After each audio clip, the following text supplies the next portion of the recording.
At 11:02 on April 9, 1944, Lieutenant Colonel David Schilling banked his P-47 Thunderbolt hard left over German-occupied France, watching his entire fighter group disappear into cloud cover 2,000 feet below. 25 years old, 52 combat missions, 6 aerial victories. 30 to 35 German fighters were climbing toward the American bomber formation 3 miles ahead. Schilling glanced at his wingman's P-47 500 yards off his right wing, 2 American fighters against more than 30 Germans. The arithmetic was simple. The decision was not. 3 months earlier, his squadron mates had laughed at the pistol he carried in his shoulder holster. Schilling had taken a standard M1911 Colt 45 and welded 3 magazines together, 21 rounds instead of 7. He added a forward hand grip from a Thompson submachine gun, modified the action for automatic fire. His commanding officer, Colonel Hubert Zimke, had called it his latest engineering gadget. The other pilots called it Frankenstein's pistol. Schilling's answer was always the same. If he went down behind enemy lines, he wanted every advantage. No German patrol would expect 21 rounds from a handgun. No German would expect automatic fire. That mindset defined everything about David Schilling. He graduated Dartmouth with a geology degree in 1939. Joined the Army Air Corps 3 months later. Arrived in England with the 56th Fighter Group in January 1943 as commander of the 62nd Fighter Squadron. First kill came October 2, 1943. A Messerschmitt Bf-109 over occupied France. The 56th Fighter Group flew P-47 Thunderbolts, 7 tons of American steel and firepower, 850 caliber machine guns, could take punishment that would shred a German fighter. But the Luftwaffe pilots were experienced, aggressive, deadly. By early April 1944, the 56 had lost 17 P-47s in combat. 11 pilots killed, 6 captured. The group's first ace, Major Walker Mahurin, had been shot down over France on March 27. He survived, evaded capture, but his loss hurt morale. Fighter escort missions over Germany were brutal. German fighters attacked in formation. 30 to 40 aircraft at once. Focke-Wulf 190s, Messerschmitt 109s, fast, maneuverable, flown by pilots with hundreds of combat hours. American bomber crews called the German fighters wolves. They hunted in packs, coordinated attacks, hit the bombers from multiple angles simultaneously. A single B-7 could withstand enormous damage, but concentrated fire from 6 German fighters could shred a flying fortress in seconds. The P-47s were there to stop that. Break up the German formations before they reached the bombers. Force the Germans to fight the escorts instead of attacking the heavies. But on April 9, Schilling's group had scattered in the clouds. Radio discipline broke down. Formations split apart. And now Schilling was alone with 1 wingman, watching a massive German formation climb toward undefended American bombers. Every instinct told him to break off, find his group, reform the escort. But the bombers had maybe 3 minutes before the Germans reached them. 3 minutes before 800 American air crew faced 35 German fighters without protection. If you want to see how Schilling's decision turned out, please hit that like button. It helps us share more forgotten stories from World War II. Subscribe if you haven't already. Back to Schilling. Schilling checked his airspeed. 320 miles per hour, altitude 22,000 feet. The German formation was climbing through 18,000. His wingmen held position, waiting for orders. Schilling armed his guns, 850 calibers, 400 rounds per gun, and somewhere in his cockpit, strapped in his shoulder holster, a Frankenstein pistol with 21 rounds that might never matter at all. He pushed the throttle forward and rolled into a dive toward 35 German fighters. The German formation spotted them at 19,000 feet. Schilling counted the enemy aircraft as he dove. 18 measures Bf-109s in the lead element. 17 Focke-Wulf 190s behind them. They were climbing in a standard Luftwaffe attack pattern.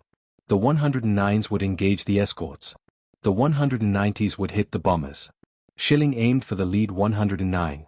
Standard fighter tactics said to never attack head-on. Too much closing speed, too little time to aim. But standard tactics assumed you had wingmen support numbers. Schilling had 1 wingman in 30 seconds before the Germans reached the bombers. He opened fire at 800 yards. The 850 caliber shredded the air. Tracer rounds arced toward the German formation. The lead 109 broke left. 2 more broke right. The formation scattered. That was the goal. Break their attack run. Force them to fight instead of hitting the bombers. The Germans reformed fast. Professional pilots, experienced. They recognized the American tactic immediately.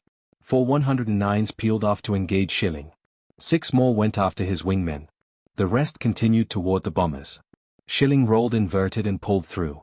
The P-47 could dive faster than any German fighter. He dropped 4,000 feet in 12 seconds, leveled out at 15,000, pulled 6 gs. His vision tunneled. Blood drained from his head. But the Thunderbolt stayed together. 1 Bf-109 followed him down. The German pilot was good. Stayed on Schilling's tail through the dive. Opened fire at 600 yards. Cannon shells exploded around Schilling's cockpit. 20 mm rounds. Larger than American .50 caliber. Deadlier. Schilling broke hard right. The 109 overshot. For 3 seconds, the German was directly ahead. Perfect firing solution. Schilling squeezed the trigger. All 8 guns fired simultaneously. 400 rounds per second combined. The 109's engine exploded. Black smoke poured from the cowling. The canopy separated. The pilot bailed out at 14,000 feet, one down. Then Schilling's cockpit disintegrated. Metal fragments from the destroyed 109 hit his P-47 at closing speed. Pieces of German aircraft punched through his windscreen. Something struck his right wing. The Thunderbolt shuddered. Oil pressure dropped. Coolant temperature spiked. Another 109 was on him. Schilling pulled up into clouds at 12,000 feet, lost visual contact. His engine was running rough. Temperature climbing past limits. He had maybe 10 minutes before catastrophic failure. The radio crackled. His wingman's voice. Under attack. 4 Germans. Schilling broke through the cloud layer, saw his wingman 3 mi east, surrounded. Schilling pushed his damaged Thunderbolt toward the fight. Engine temperature hit red line. The airplane was dying, but his wingman was alone. He reached the fight at 11:18. Fired on a 109, attacking his wingman from above. Missed. The German broke off. Schilling's engine began trailing smoke. White at first, then black. Fire warning light illuminated. His wingman shot down 1 German, the others scattered. The 2 Americans turned west toward England toward safety. 280 miles away. Schilling's oil pressure hit zero at 11:24. Engine temperature exceeded maximum limits. The P-47's massive Pratt & Whitney radial was cooking itself to death, but it kept running. Kept pushing the 7-ton fighter toward the English Channel. They crossed into Allied airspace at 11:41. Schilling's engine seized completely. At 11:47, he glided the dead Thunderbolt toward an emergency strip near the coast. Touchdown with no power, no hydraulics. The landing gear collapsed on rollout. Schilling walked away. His wingman landed safely 10 minutes later. 2 American fighters had engaged 35 Germans, disrupted their attack, shot down 1 confirmed, possibly damaged 3 more, saved an entire bomber formation. The Distinguished Service Cross-Citation would arrive 6 weeks later. But that night, Schilling sat in the officers' club with his Frankenstein pistol still in its holster, knowing he had 8 months left in his combat tour, and the Luftwaffe wasn't getting any weaker. The Distinguished Service Cross arrived in May 1944. Schilling pinned it to his uniform and flew another combat mission the same afternoon. 26 years old by then. Promoted to Group Executive Officer in August 1943. Now second in command of the deadliest fighter group in the 8th Air Force. The 56th Fighter Group destroyed more enemy aircraft than any other American fighter unit in Europe. By summer 1944, the group had shot down over 400 German planes. Colonel Hubert Zimmy commanded. Schilling ran daily operations. Together, they built a unit that German pilots learned to fear. Zimmy called the group the Wolf Pack. Aggressive tactics, coordinated attacks, no defensive flying. When German fighters appeared, the 56th attacked first always. Schilling fit that philosophy perfectly. He spent every spare hour modifying equipment, improving tactics, testing new approaches. His modified pistol was just one example. He also redesigned gun sight adjustments, tested different ammunition loading patterns, experimented with fuel tank configurations. Other pilots called him the Gadget Man. Zimmy said David was up to some engineering gadget all the time, but those gadgets saved lives. Schilling's fuel tank modifications extended P-47 range by 40 m. His ammunition loading pattern reduced gun jams by 15%. Small improvements, but in combat, 15% fewer jams meant 15% more German fighters shot down. On August 12, 1944, Zimmy transferred to command the 479th Fighter Group. Schilling took command of the 56th, 25 years old, Lieutenant Colonel, commanding 120 pilots and 75 P-47 Thunderbolts. He was promoted to full colonel on October 1, 1944, aged 25 years, 9 months, one of the youngest full colonels in the Army Air Forces. By then he was flying a P-47 co-coated LMS personal aircraft painted with distinctive shark teeth on the cowling red nose band, unique artwork on the port side. A cartoon character called Hairless Joe from the Dogpatch comics. Club-wielding aggressive. The nickname fit both the aircraft and the pilot. Schilling flew Hairless Joe on every mission after July 1944. The ground crew maintained it like a race car. Every system checked twice. Every gun bore cleaned after each flight. Oil changed every 10 hours. The P-47 became an extension of Schilling himself. His victory tally climbed. 2 F-Wolf 190s on September 21, 1 Messerschmitt 109 on October 4, another 109 on November 2. By December, he had 17.5 aerial victories, making him the third-ranking ace in the 56 fighter group behind only Francis Gabreski and Robert Johnson. But December brought something unexpected. On the 16th, German forces launched a massive offensive through the Ardennes forest. 200,000 German troops, 12 panzer divisions, the largest German attack since 1940. Americans called it the Battle of the Bulge. Weather grounded most Allied aircraft for the first week. Heavy fog, snow, cloud cover down to 500 feet. German forces advanced 40 miles in 6 days. American ground troops fought desperate defensive actions, but without air support, they were badly outnumbered. The 56 fighter group sat at Boxed Airfield in England. Schilling watched the weather reports, watched German forces push deeper into Belgium, watched American casualties mount, and couldn't fly. Fog covered the English Channel. Clouds blanketed France. Visibility was less than 1 mile across most of Europe. The Germans had planned their offensive around the weather. They knew Allied air superiority would crush them in clear skies. For 7 days, the weather held. German forces reached within 4 miles of the Meuse River. Another breakthrough would split the Allied armies, possibly force a negotiated peace. Then on December 22, meteorologists detected a high-pressure system moving south from Russia. Cold air, clear skies. The weather would break on December 23. Schilling called his squadron commanders together that evening, briefing at 0500 hours. Target: German fighters supporting the Bulge offensive. Expected enemy strength over 100 aircraft. The largest air battle of the winter was coming. And Schilling intended to lead it personally in Hairless Joe. At 6:15 on December 23, 1944, the fog lifted over Boxted Airfield, first time in 7 days. Ground crews had worked through the night preparing aircraft. Every P-47 in the 56 fighter group was armed, fueled, and ready. Schilling walked to Hairless Joe in full flight gear. Temperature was 28 degrees Fahrenheit, clear skies, visibility unlimited, perfect flying weather, perfect killing weather. The mission briefing had been direct. German fighters were providing cover for panzer columns pushing toward the Meuse River.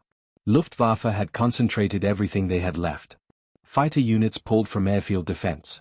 Training squadrons sent into combat. Even night fighter units were flying daylight missions.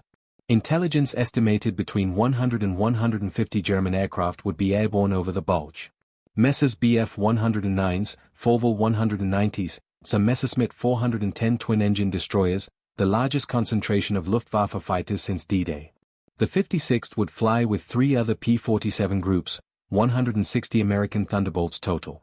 Their job was simple. Find the Germans. Destroy them. Protect the bombers hitting German supply lines. Schilling climbed into Hairless Joe's cockpit at 0642. Strapped in. Checked instruments. Oil pressure good. Fuel full. All 8 guns loaded. 400 rounds per gun. 3,200 rounds total. He started the engine at 0648. The massive Pratt & Whitney radial coughed once, twice, then roared to life. 2,000 horsepower shaking the airframe. Schilling let it warm up for 3 minutes, checked magnetos, propeller pitch, everything normal. The 56 took off in flights of 4, 64 P-47s total. They formed up over the airfield at 8,000 feet, then turned southeast toward Belgium, toward the Bulge, toward the largest air battle Schilling had ever seen.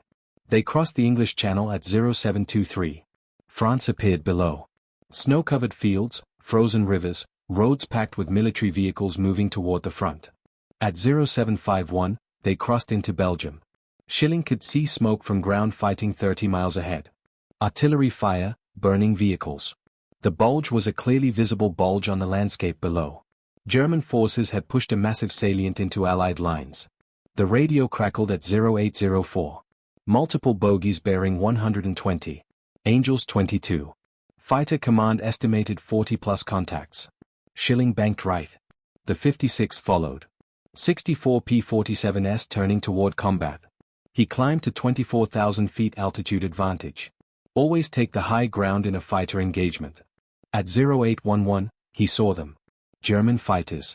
Not 40, more like 80, maybe 90. A massive formation stretching 5 miles across the sky. Bf-109s in front, FW-190s behind, all heading southwest toward American bomber formations. This wasn't a fighter sweep. This was a coordinated Luftwaffe offensive. Every available German aircraft thrown at the Allied air forces. A desperate attempt to regain air superiority over the battlefield. Schilling checked his formation. All 64 P-47s were with him. He looked at the German formation again. 80 to 90 aircraft against his 64. Better odds than 9 months ago.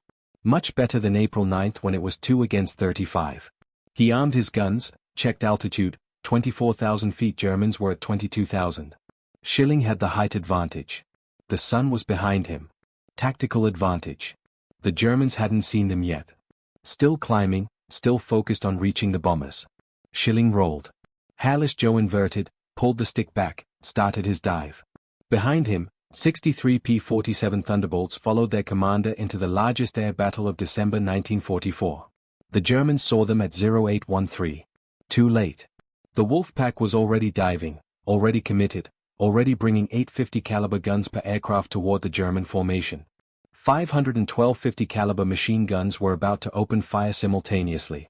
Schilling opened fire at 1,000 yards, 850s. Tracer rounds streaked toward a Messerschmitt Bf-109, climbing through 21,000 feet. The German pilot never saw him coming. Rounds stitched across the 109's wing root. Fuel tank exploded.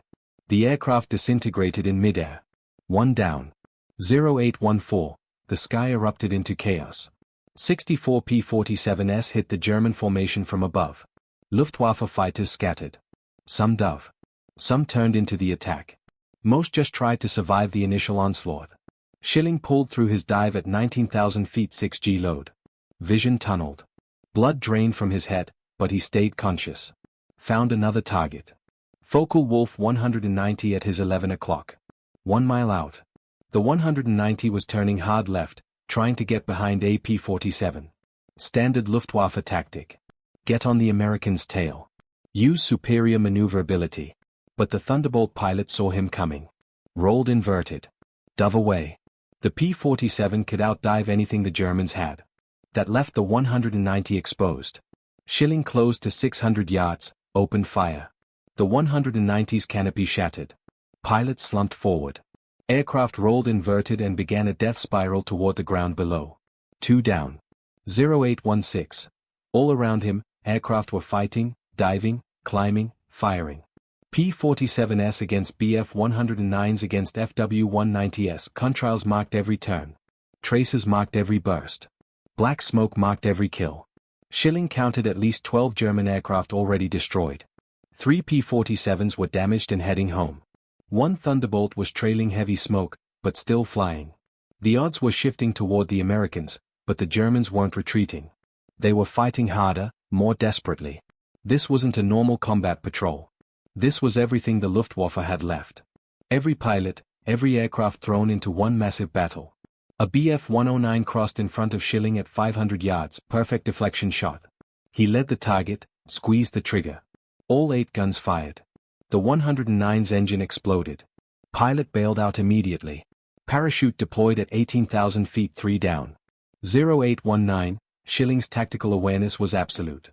He tracked friendly aircraft, enemy positions, altitude, airspeed, ammunition remaining.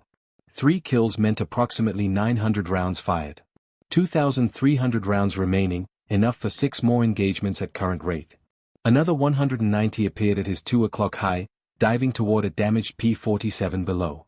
Schilling pulled up hard, climbed 1,000 feet in 8 seconds, rolled inverted, dove onto the 190's tail. The German pilot was focused on the damaged Thunderbolt. Didn't see Schilling behind him. Didn't see the 850s tracking his aircraft. Didn't see the traces until they were already hitting. Schilling fired a 3-second burst.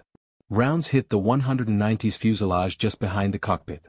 The aircraft broke apart in 2 pieces. Front half tumbled forward. Rear half fell away spinning. 4 down. 0821, 7 minutes of combat. 4 confirmed kills. Schilling's score jumped from 17.5 to 21.5 victories. 3.5 away from matching Robert Johnson's 27. 4.5 away from matching Francis Cabreski's 28. But the fight wasn't over. Schilling looked around, counted aircraft. Still 30 to 40 German fighters airborne. Still fighting, still dangerous. His radio crackled. One of his squadron commanders reported a massive dogfight 5 miles southwest. Another 40 German aircraft engaging P-47s from another group. This wasn't one battle. This was multiple engagements across 50 square miles of sky. Schilling checked his fuel. Half full. Enough for another 20 minutes of combat. His ammunition was down to 2,300 rounds. Still plenty. He spotted another 190 at his 10 o'clock 2,000 yards out turning toward a group of P-47s. Schilling pushed the throttle forward. Hairless Joe accelerated toward the 5th kill of the day. The Focke-Wulf 190 was diving toward 3 P-47s in a tight formation. German pilot was good. Positioned himself perfectly. High 6 o'clock, closing fast. The Americans hadn't seen him yet. Schilling dove steeper. Hairless Joe accelerated past 400 miles per hour. The airframe shook. Control surfaces stiffened, but the P-47 stayed together, built like a tank, could handle punishment and speed that would tear apart a lighter fighter. He closed to 800 yards. Still too far for accurate fire. The 190 opened fire on the lead P-47, 20mm cannon shells. Schilling saw traces arc toward the American formation, 600 yards. Schilling centered the 190 in his gun sight, led the target. The German was in a 30 degrees dive. Schilling adjusted for deflection, for airspeed, for gravity drop. He fired. All 8 guns, 3-second burst, roughly 240 rounds total. The 190's left wing separated at the root. Clean break. The aircraft snap rolled right. Pilot tried to recover. Couldn't. The 190 entered a flat spin. Descended through 17,000 feet 16,000 15,000. The pilot finally bailed out at 14,000 feet 5 down 0824. Schilling was now an ace in a day. Only 38 Army Air Force pilots achieved that status during the entire war. 5 aerial victories in a single mission, the rarest achievement in fighter combat. His total score was 22. 6th ranking ace in the 8th Air Force. 4th ranking ace still flying combat missions.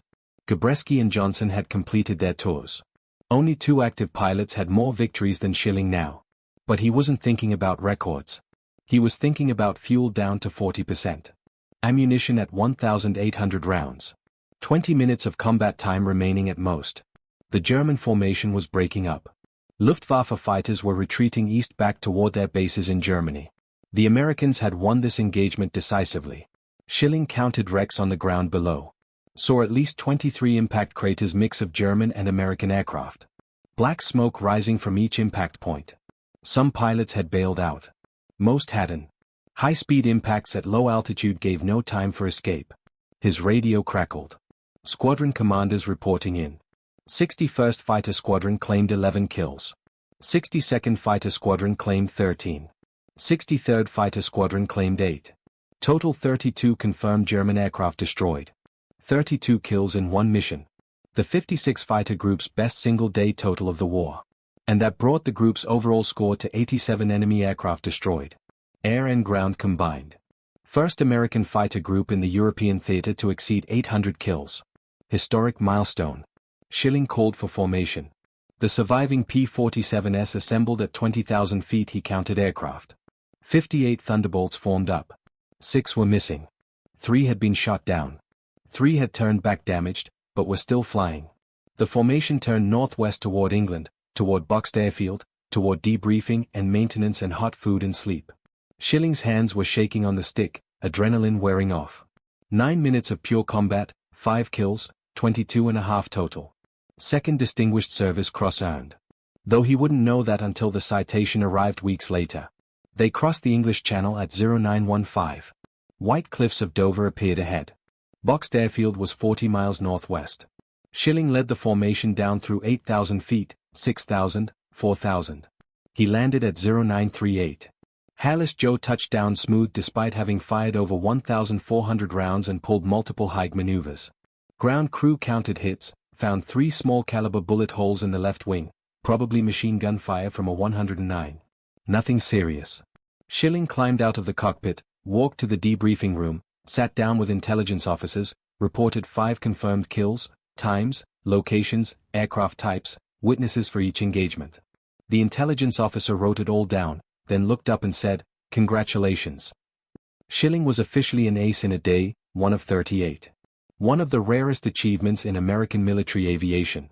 Schilling nodded, asked about the 3 pilots who went down. Intelligence had no information yet. Search and rescue was looking. 2 had been seen bailing out. The 3rd went down with his aircraft. Schilling walked to the officers' club. December 23. 8 months remained in his combat tour and the Luftwaffe still had fighters left. Schilling flew his last combat mission on January 5, 1945. Hairless Joe carried him over Germany one final time. No enemy contact. The Luftwaffe was finished. Fuel stocks exhausted. Experienced pilots dead or captured. Training programs collapsed. He relinquished command of the 56th Fighter Group on January 27, 26 years old, full colonel, 132 combat missions, 22.5 aerial victories, 2 Distinguished Service Crosses, 8 Distinguished Flying Crosses, 19 air medals. The 56th had destroyed 677 enemy aircraft in aerial combat under his and Zemp's leadership, more than any other fighter group in the 8th Air Force. The Wolf Pack had earned its reputation. Germany surrendered May 8, 1945. Schilling returned to the United States. Most combat pilots left the service, went home, started families, found civilian careers, tried to forget the war. Schilling stayed in. The Army Air Forces became the United States Air Force in September 1947. Schilling stayed in. Fighter aviation was changing. Propeller aircraft were obsolete. Jet engines were the future. In 1948, Schilling took command of the 56th Fighter Group again. But now they flew Lockheed P-80 Shooting Stars, America's first operational jet fighter, 460 miles per hour, faster than any propeller aircraft that ever flew. That summer, the Soviet Union blockaded West Berlin, cut off all ground access, 2.5 million civilians trapped. The United States responded with Operation Vittles, the Berlin airlift. Supply planes flew around the clock, but the airlift needed protection. Schilling led the 56th Fighter Group to Germany in July 1948.